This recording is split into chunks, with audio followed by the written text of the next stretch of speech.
نحن نحيي ذكريات أئمتنا وسادتنا، وهذه المناسبة ذكرى الزهراء صلوات الله وسلامه عليها لسببين.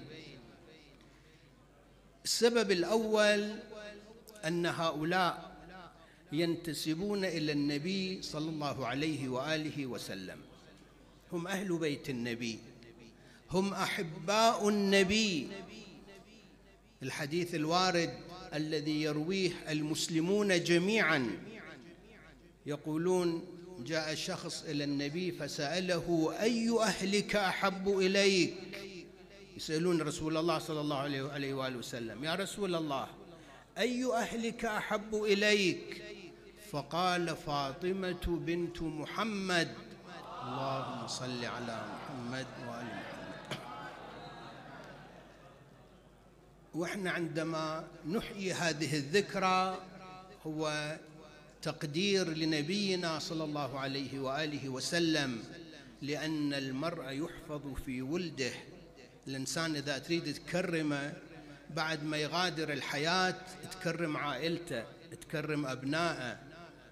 لذلك دائما في كل مناسبة أذكر الأخوة الأعزاء بعرفان وتقدير تضحيات شهدائنا، وذلك بتكريم عوائلهم وإشعارهم بالامتنان والاعتزاز بهم. ذريات الأنبياء والرسل والأولياء صنفان. الصنف الأول الذرية التي لم تحفظ الأمانة. شوف كثير من الناس آبائهم أجدادهم كانوا مفخرة، ولكن النسل الآخر بعض المنتسبين لهم هؤلاء انقلبوا على أدبارهم وما حفظوا تلك المسيرة وما حفظوا تلك الأمانة التي حفظها آباؤهم وأجدادهم.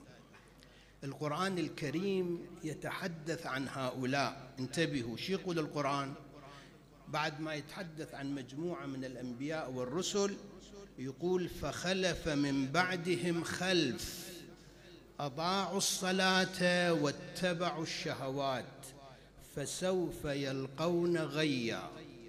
هذول من ذرية الأنبياء والرسل، من ذرية أولياء، ولكن ما حفظوا الأمانة. يوم القيامة من تجتمع العائلة تشوف فلان ما موجود، فلان ما موجود، يسألون عنه وين؟ يقولون هذا ما حفظ الأمانة، هذا انحرف، هذا ضل، هذا ضاع. بعد يوم القيامة ما في لقاء، أهل الجنة وأهل النار لا لقاء بينهم.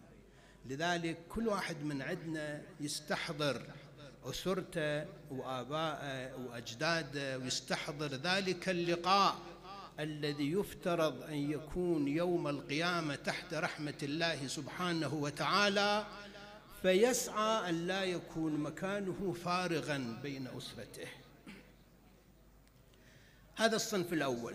الصنف الثاني الذرية اللي حفظت أمانة آبائهم وأجدادهم، ساروا على نفس النهج وأكملوا هذه المسيرة وما انحرفوا.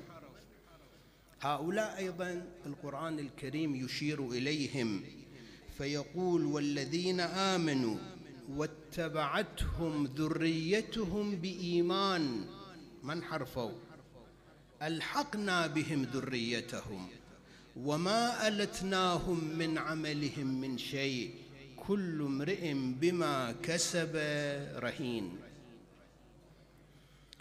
إذن نحن أمام خيارين: لو نحافظ على نفس النهج الذي سار عليه أئمة أهل البيت وآباؤنا وأجدادنا فنحشر معهم يوم القيامة، وإما أن لا سمح الله ننحرف فيكون مكاننا بينهم فارغا.